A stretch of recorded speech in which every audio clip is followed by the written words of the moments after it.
Hey, it's Kate here, welcome to Marvelous Videos. Today we look at Pumpkinhead's Demon of Vengeance and franchise explored. Keep away from the Pumpkinhead unless you're tired of living, said Ed Justin in his Pumpkinhead poem. Inspired by the poem, Pumpkinhead is an American supernatural horror movie released in 1988 and directed by the debutant director Stan Winston, a skilled special effects artist. The film features the monstrous, evil creature Pumpkinhead, also called the Monster of Vengeance, summoned by anyone seeking revenge on persons who had wronged them. The monster, once invoked, starts viciously slaughtering people one after the other. Though the film didn't do particularly well at the box office, it has earned the status of a cult movie. The original film is followed by the sequel, titled Pumpkinhead 2 Bloodwings, which was made as a direct-to-video sequel to the 1988 release Pumpkinhead, while Pumpkinhead Ashes to Ashes and Pumpkinhead Blood Feud were made into movies. In 1993, a comic book series named Pumpkinhead The Rites of Exorcism was published, while in 1995, a computer game called Bloodwings Pumpkinhead's Revenge was also launched. Let us now dig into the stories one by one. Before we go into our explanation, we have a very small request.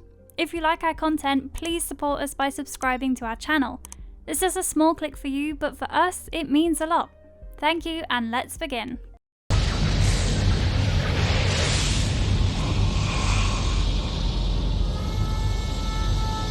Pumpkinhead, the original movie released in 1988, explored. The story commenced on a tense night in the year 1957. Terror was looming over the family of Tom Harley as he waited with his wife and young son Ed in his cabin. A terrified man came running and sought shelter at Tom's cabin, but Tom refused his plea as it would endanger his family. Young Ed, horrified with what was happening, watched through his window as he caught a glimpse of the man being brutally killed by a distorted creature. Young Ed Harley had grown into a handsome man, owning a small store in the country, and was forced to leave his young son Billy alone while running for errands. A group of teenage campers, while riding their dirt bikes, caused fatal injuries to Harley's son. Only one of them was compassionate enough to stay with the injured boy till his father returned, while the rest fled from the spot. At their cabin, the campers quarreled among themselves about informing the police. Joel, who was responsible for the boy's fatal injuries, was already on probation for a similar incident. He hit one of the friends unconscious and locked the other two to prevent his friends from informing the cops. Harley went to the supposed witch with his son's body, but she conveyed that she would not be able to bring his son back. A devastated Harley requested the witch for vengeance, who agreed, but also warned him that revenge would come with a terrible cost. He followed her orders and went to an old graveyard in the mountains, where he dug up a distorted corpse and brought it back to the witch.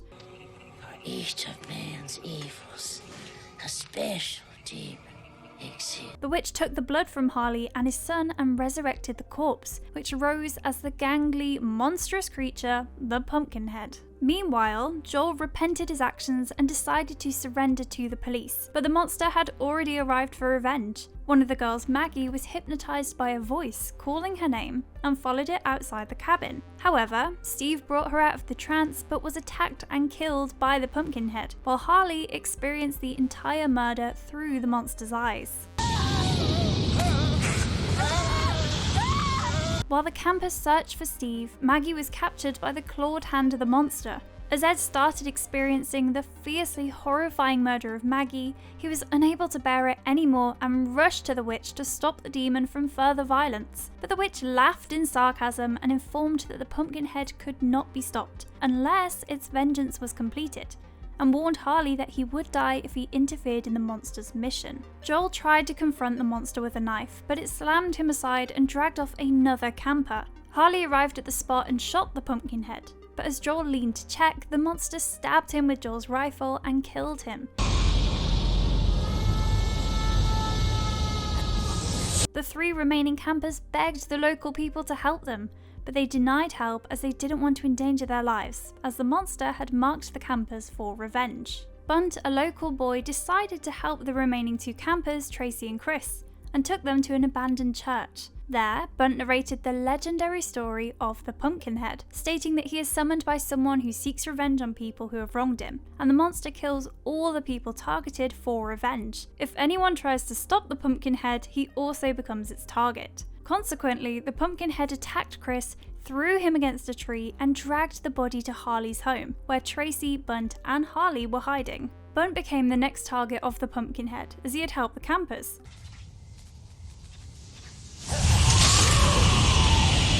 As Harley experienced the attack on Bunt, Tracy was horrified to find that his face had started resembling the monster. She escaped outside and found Chris struggling to escape as the demon attacked Bunt. Accidentally, Harley stumbled and got stabbed in the arm by a pitchfork, when both he and the monster cried aloud in agony, and the monster released Bunt. Harley noticed that with time, the Pumpkinhead's face is assuming a more human form, and suddenly he realised that he and Pumpkinhead are one entity, and the only way to destroy him was to kill himself. Creature attacked Tracy by grabbing her neck, but Harley shot him in the head. The Pumpkinhead temporarily collapsed on the ground, but soon got up and grabbed Bunt again.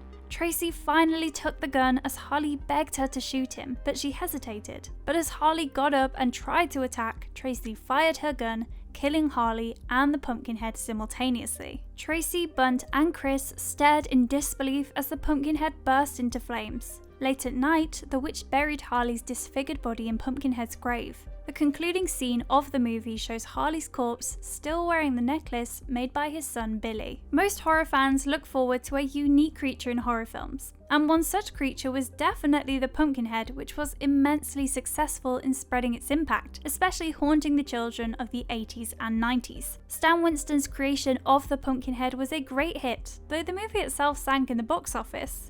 Fortunately, the film found a growing audience via cable airings, and the Pumpkinhead gained major popularity. The film also gained major positive feedback from the critics, especially appreciating Winston for his unique creation of Pumpkinhead. And though the plot and acting were not remarkable, the film kept the audience interested while terrorizing the children.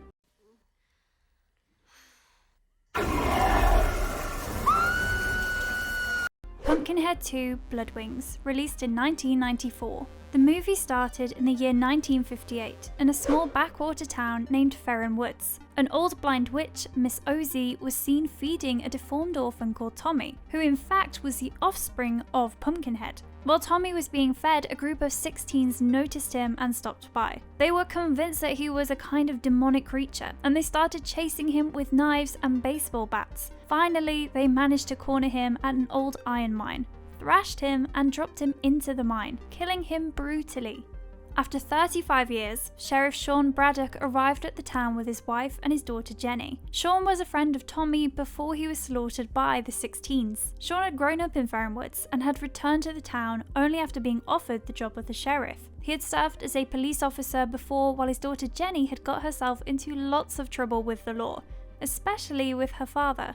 At school, Jenny met with a group of unruly kids, one of them being Daniel Danny Dixon, whose father was one of the teens who had participated in Tommy's murder and had become the town's judge. One night, the teens sneaked out and stole Sean's car, only to hit Miss Ozzie accidentally. Here we go. When they went to her cabin to check her condition, they found a spellbook and a vial containing blood. Miss Ozzie was trying to resurrect her dead son Tommy, and when she found the teens intrigued with her things, she ordered them out. But Danny hit her and fled with a vial of blood. Danny and his friends dug out Tommy's dead body and used the blood while chanting the black magic spell and tried to resurrect Tommy, imagining it to be a crazy prank. In the meantime, Jenny noticed that Miss Ozzie's cabin was ablaze while Danny and his friends escaped. Miss Ozzie was taken to a hospital due to severe burn injuries. Unknowingly to Danny and his friends, the spell attempted by them to resurrect Tommy was fulfilled, and Tommy was resurrected in the form of a Pumpkinhead. Soon, Tommy committed a series of brutal murders, including Judge Dixon's friends who were involved in Tommy's murder. Jenny's father Sean investigated the murders and arrived at the conclusion that led to Tommy being responsible for the murders. Even Miss Ozzie, before her death, revealed the clues and secrets to Sean and gave him a locket that might save someone from the Pumpkinhead.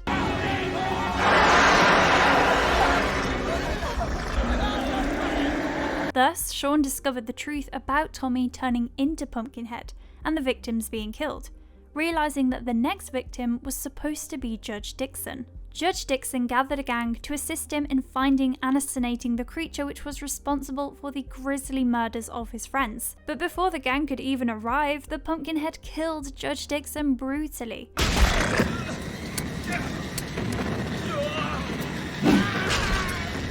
After Tommy avenged his own murder, he turned his attention towards Danny and his friends, as they didn't offer any help to Miss Ozzy and escaped, so they became Tommy's targeted victims. Sean and the town doctor desperately started looking for Jenny and her friends and reached the woods. In the meantime, Pumpkinhead had already murdered Danny and 3 of his friends, and his next target was Jenny. Tommy chased Jenny to the iron mine, the same place where he had been chased 35 years ago. However, Tommy considered that Sean had been a friend in their childhood, and Jenny was actually innocent of hurting Miss Ozzy, so he let Jenny go, allowing her to reach her father safely. However, the gang arranged by Judge Dixon reached the site and shot Tommy back into the mine, the same place he had died 35 years ago. Pumpkinhead 2 Bloodwings by Jeff Burr might not be as legendary as its prequel, but the film definitely had its moments. Here, unlike its prequel, the Pumpkinhead was not summoned for vengeance, but the teens meddling with black magic resurrected Tommy, who was murdered years ago. Greg Nicotero, Bob Kurtzman, and Howard Berger did a commendable job by making this savage monster look extremely grisly. There had been some special effects which were worth watching. The plot was quite interesting and had a lot of potential, but unfortunately it was not executed perfectly. Andrew Robinson, featuring as Sheriff Sean Braddock, did a great job, while the remaining cast managed to pull the film along. The monster in this movie was apparently far more aggressive than the Pumpkinhead in the previous movie, and assassinated his victims more fiercely. Considering the movie's low budget, it definitely offered thrill and suspense for horror fans.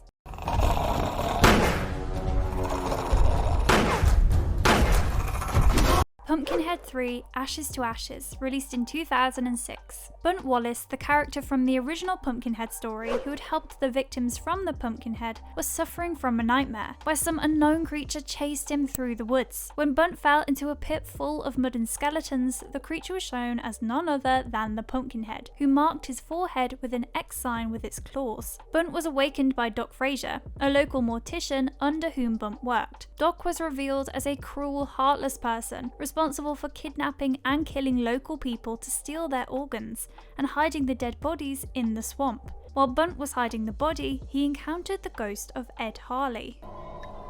I seen you die. You living on borrowed time, Bunt. One day, while Doc was removing organs from a body, a stranger chanced upon Wallace's house and witnessed the incident along with Dahlia and Junior Wallace, Bunt's siblings. Doc's men immediately captured him and removed his kidney while Bunt dumped his body in the swamp.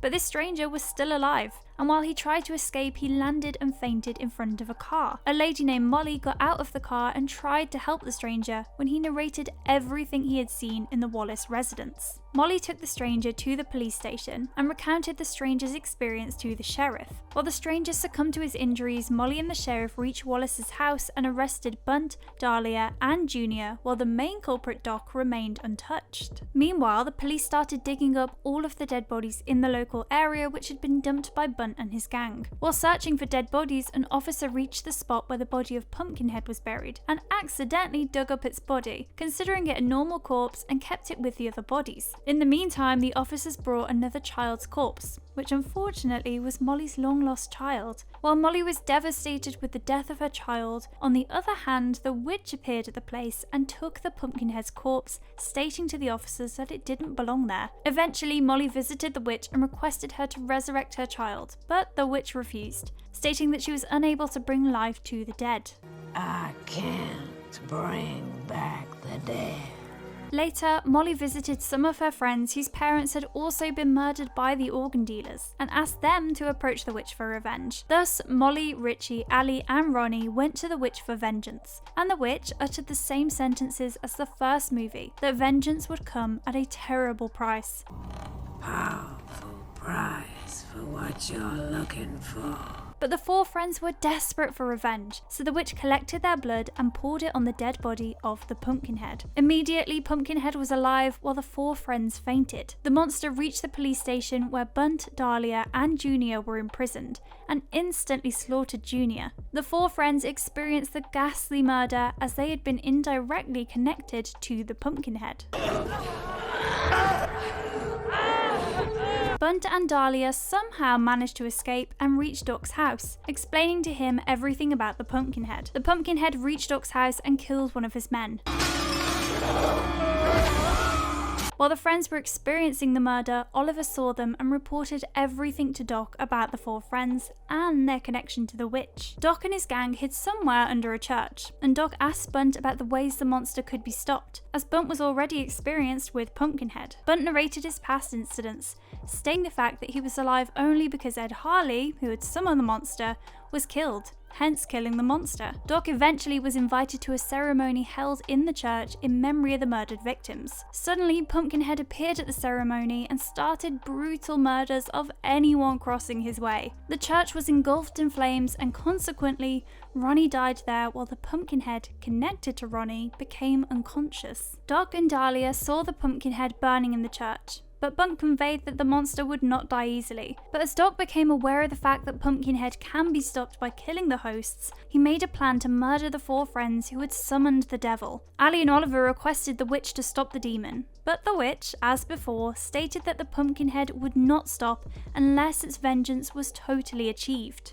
Doc, meanwhile, had planned to murder Richie by injecting him with poison. The Pumpkinhead was trying to attack the Doc when he killed Richie with a poisonous injection, while the Pumpkinhead connected to him fainted too. The Doc's next target was Molly, and while the Pumpkinhead again tried to attack Doc, he shot Molly, rendering the monster unconscious, and approached the final host, Ali. Meanwhile, Bunt truly repented his actions and started putting the dead bodies in the burning machine with Ali and Oliver, while he chanted Ashes to Ashes, praying for the souls to rest in peace. Doc reached the place and tried to shoot Ali, but Bunt intervened and somehow saved her. The Pumpkinhead reached and this time succeeded in killing Doc, and then grabbed Bunt and Oliver, but Ali sacrificed her life in the burning machine to kill the monster and save her two friends. Finally, the witch carried the dead body of the Pumpkinhead and buried it where it belonged. Pumpkinhead 3 Ashes to Ashes should actually be considered as the direct sequel of the 1988 Pumpkinhead classic, as all the characters and places from the first film are included in the story, while Pumpkinhead 2 indeed had no continuity from the first film. Director Jake West managed to provide the horror fans a decent entertainment within a low budget. The film, released in 2006, is definitely better than its apparent prequel, but it's not of the same standard as the first film. The fantastic performance of Doug Roberts is worth mentioning, and is responsible for holding the movie together. The monster of this film looks different from the first Pumpkinhead, but it's consistent with the mythology, as the person who summons the Pumpkinhead becomes the next Pumpkinhead. So the monster of this movie is created from the mortal remains of Ed Harley. Some of the film's special effects are good, but the quality of CGI is not commendable. With proper editing and visual effects, this Jake West film would have received more positive feedback from the critics than it actually did.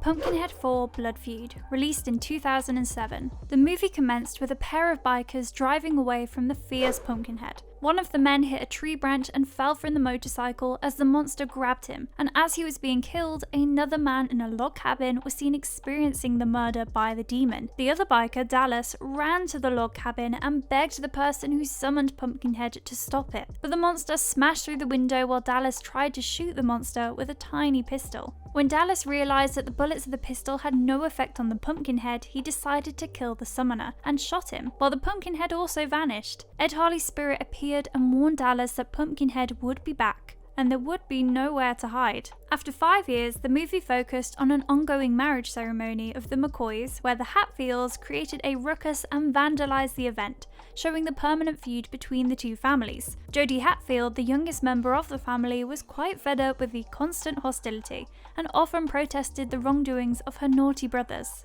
Jodie's father explained the backstory, the perpetual feud, stating that the McCoys owned a motorcar that ran over Jodie's uncle, hence paralysing him for a lifetime. The McCoys were supposed to give the car to the Hatfields for amends, but they never handed over the money the Hatfields owed, hence starting the feud. The main problem was that Jodie was in love with Ricky McCoy, who was also tired of the ongoing enmity between the two families. They were both aware that their families would highly disapprove of their affair. The only persons who approved of their affair were Jodie's uncle and Ricky's sister Sarah. Sarah accompanied her brother and kept a watch while the two lovers made out in the forest. The Hatfield brothers happened to confront Sarah in the woods and attacked her. While fleeing for her life, Sarah tumbled down, cracked her head against a tree, and eventually succumbed to her fatal injury. The brothers then forced Jody away from Ricky while tying him to the back of their truck and dragging him along the way to kill him. But Ricky was alive, and he also found the dead body of Sarah in the forest and carried her to the witch's hut, begging her to bring Sarah back to life. But as usual, the witch replied that she was unable to bring back life in a dead body. Here, she is pestered by Ed Herald. Meanwhile, Jody faced serious consequences for her affair with Ricky and was severely warned by her father to never meet him again, while Ricky requested the witch to summon the Pumpkinhead and avenge all the family members of the Hatfields, except for Jody. The witch once again warned the summoner that vengeance would come at a great price, costing his soul, but Ricky was determined to avenge his sister's death at any cost.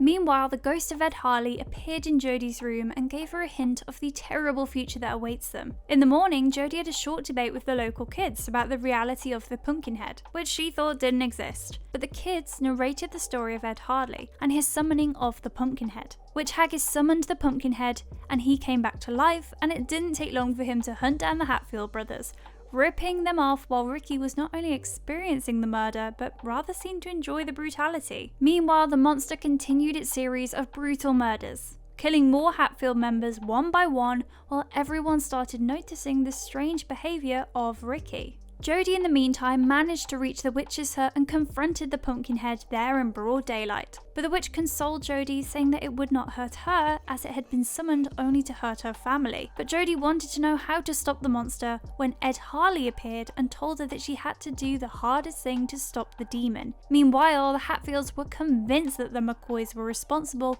for the mass killings of their family and attacked them, setting their house ablaze, leading to a massive fistfight between the two families. Suddenly, they realised that Ricky's mother was stranded in the fire, and Jody was compassionate enough to rescue her. This soulful act of Jody made the McCoys return the money they owed, thus ending the years of hostility between them. Both the families got together with the sheriff to discuss the ongoing mass murders, when Sheriff Dallas explained his experience with the Pumpkinhead, stating that the summoner had to be killed to stop the monster. Soon, Pumpkinhead arrived at the site and commenced its ghastly slaughters. Get away from her! Jody was left with no alternative but to kill her lover Ricky to stop the Pumpkinhead, as she was left wailing and heartbroken. Apparently, Pumpkinhead 4 Blood Feud was better than Pumpkinhead 3 as a film, but Pumpkinhead 3 emphasised well on the Pumpkinhead character. The movie was written and directed by Michael Hurst and released in 2007. The movie plot was consistent, but it appeared as though the Pumpkinhead was forcefully introduced into the movie. Ed Harley and Haggis' presence maintained the continuity, but minute details were not incorporated in the film. The film provided pretty good effects, presenting special gory moments, and also used the monster appropriately, without as much prominence as the prequels. The actors fared well, while it was good to see Lance Henriksen as Ed Harley and Lynn Verrill as Haggis in most of the franchise. The movie has enough horror moments to reach a must-watch list for horror fans, while being the last of the Pumpkinhead franchise.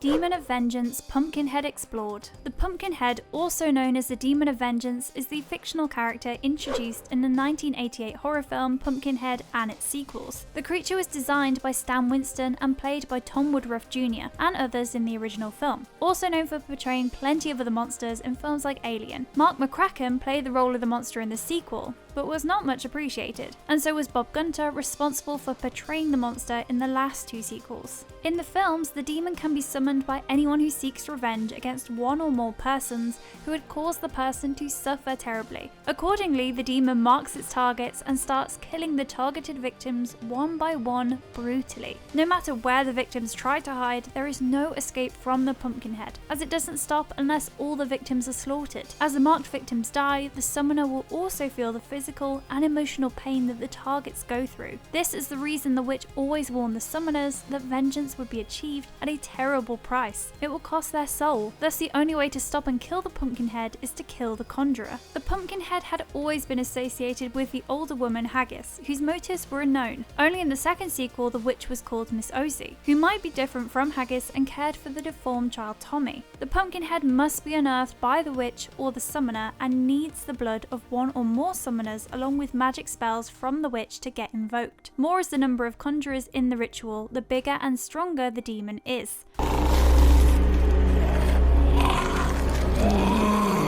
This fact is noted mainly in the third film, where 4 friends had conjured the monster, but with the death of each friend, the Pumpkinhead became shorter and shorter until it reached its regular height. People trying to stop the Pumpkinhead will have their souls cursed with damnation. They will also be marked as victims by the monster and eventually be killed. If there have been any survivors from the previous summoning, the demon will first slay them and then proceed with its new victims. The name Pumpkinhead is derived from its large pumpkin-like head, and the fact that it's buried in a pumpkin patch. It had pale wrinkled skin with eyes that resembled that of reptiles with no iris. Instead of a nose, it only bore a pair of nostrils that follow the wrinkled design of the skin above the mouth. The monster was completely hairless, with a mouth revealing a few sharp pointed teeth, endowing it with a ferocious appearance. There were 2 bulbous projections on its shoulders, and similar projections were also seen sprouting from its elbows and legs. The Pumpkinhead was characterised by long arms with claws that were used as its primary weapon. Its legs were long and muscular, having extra joints and tree-toed feet with thick claws. The demon had a long tail that ended in a fin-like spike.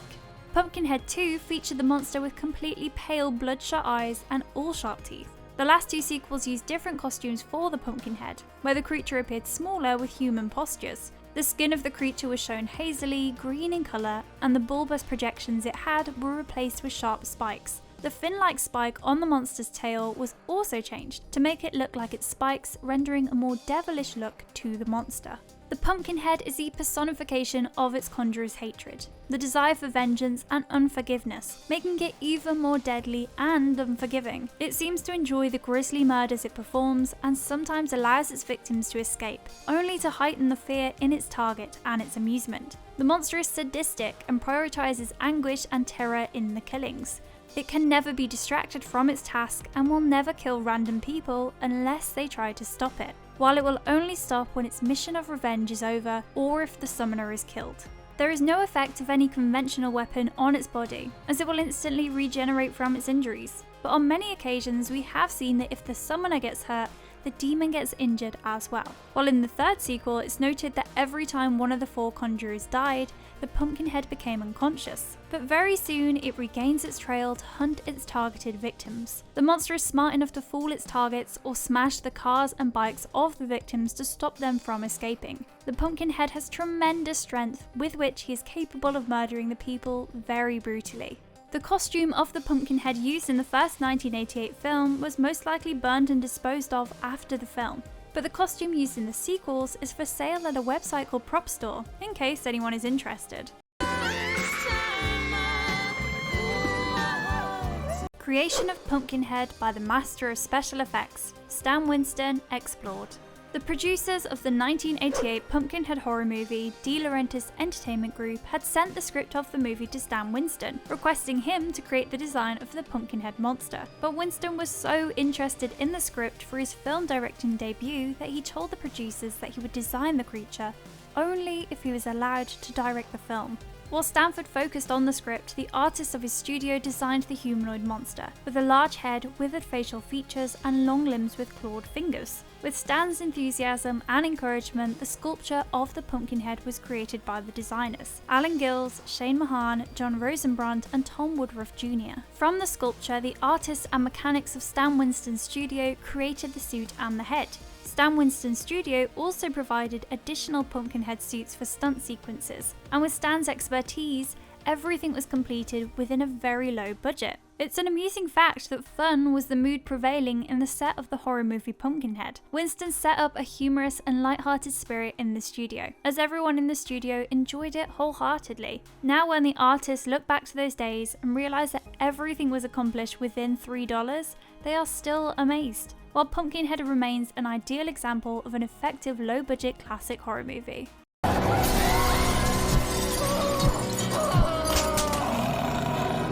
Pumpkinhead Reboot Future Prediction. Horror fans can expect more of Pumpkinhead in the future, as in November 2019, Peter Block assured fans that a reboot of Pumpkinhead was still in the works, and final news will be announced very soon, though it was too early to predict any release date. Block and Nate Atkins had co-written the reboot script of Pumpkinhead, and Block also declared that it would not be a straight-up remake of the previous film, but lots of ideas had been borrowed from the original plot. Block also planned to use practical effects to pay tribute to Stan Winston, but at the early stage, further details of the storyline or casting have not been announced, and further updates are still unavailable. If you liked our content, don't forget to leave a like and subscribe to us if you haven't already. Have a good one and be safe. Thanks!